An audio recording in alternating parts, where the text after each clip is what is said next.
අද ඉදිරි කරමින් අද පස්වරුවේ ලක් බවට සම්දින නාගා මාලිනිය වෙනුවෙන් ආගමික වතාවත් සිදු කෙරෙන්නේ අද පෙරවරුවේ. විශාරද ආචාර්ය අපේ නන්දා මාලිනී නෝනා මහත්මිය ඇත්තටම ශාම් දීපවතක් ගත කරපු නෝනා. ඒක හැමෝම දන්න කාරණා. විහාරස්ථානයේ සෑම වස් කාලයකම ධර්ම දේශනාවන් ශ්‍රවණය කරන්ට මේ කුංචි පුටුවක් අරගෙන පන්සලට කුංචි පුටුවක් අරගෙන පන්සලට ඇවිල්ලා ධර්මශාලාවේ ඇතුළේ නෙමෙයි එළියේ පුටුව තියාගෙන බණ ටික අහලා බණ ඉවරුණාට පස්සේ මේ නායක හාමුදුරුවොත් එක්ක සිනාමුසු මොහොනේ කට පිරෙන්න hina වෙලා හාමුදුරුවනේ කියලා කතා කරලා තමයි නිවසට එන්නේ. ඉතින් ඒ වගේ අර ආගමට තාමට තමන්ගේ ගමේ පන්සලට හාමුදුරුවන්ට ලොකු ලෙන්ගතුකමක් මේ විශාරද ආචාර්ය නන්දා මාලිනී මහත්මිය තුළ තිබුණා. ඕනෑම තැනක අඩුපාඩු සමහරවිට පුරවන්ට පුළුවන් අවස්ථා තියෙනවා. හැබැයි කලා ශාස්ත්‍රය තුළ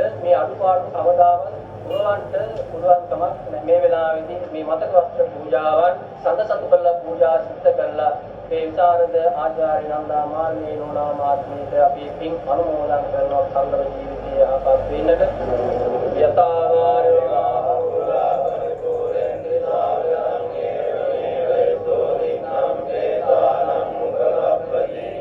ආචාර්ය නන්දා මාලිනී මහත්මියගේ දේහය වෙනුවෙන් සිය ශෝකය පළ කිරීම සඳහා ඇයගේ ප්‍රේක්ෂක ජනතාව මේ වන විට පෙළ නොකැණි ඇය පදිංචිව සිටි නාවලපිටිය නිවස වෙත පැමිණෙන ආකාරය තමයි ඔබට මේ වන විට දැක ගන්නට ලැබෙන්නේ.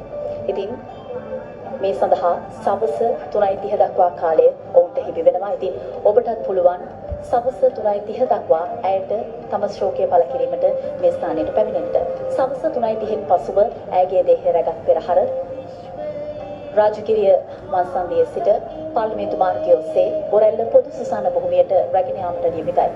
දශක ගණනාවක් පුරා හෙළ ගීත පෝෂණය කර ජාතියේ යශෝනාමී ලෙස විරුද්ධවනය ලත් ආචාර්ය නන්දා මාලිනියගේ දේහ පිළිබඳ අවසන් කටයුතු ඉතා චාම් අයුරින් අද පස්වරුවේ බොරැල්ල පොදු සුසාන භූමියේදී සිදු කිරීමට නියමිතයි.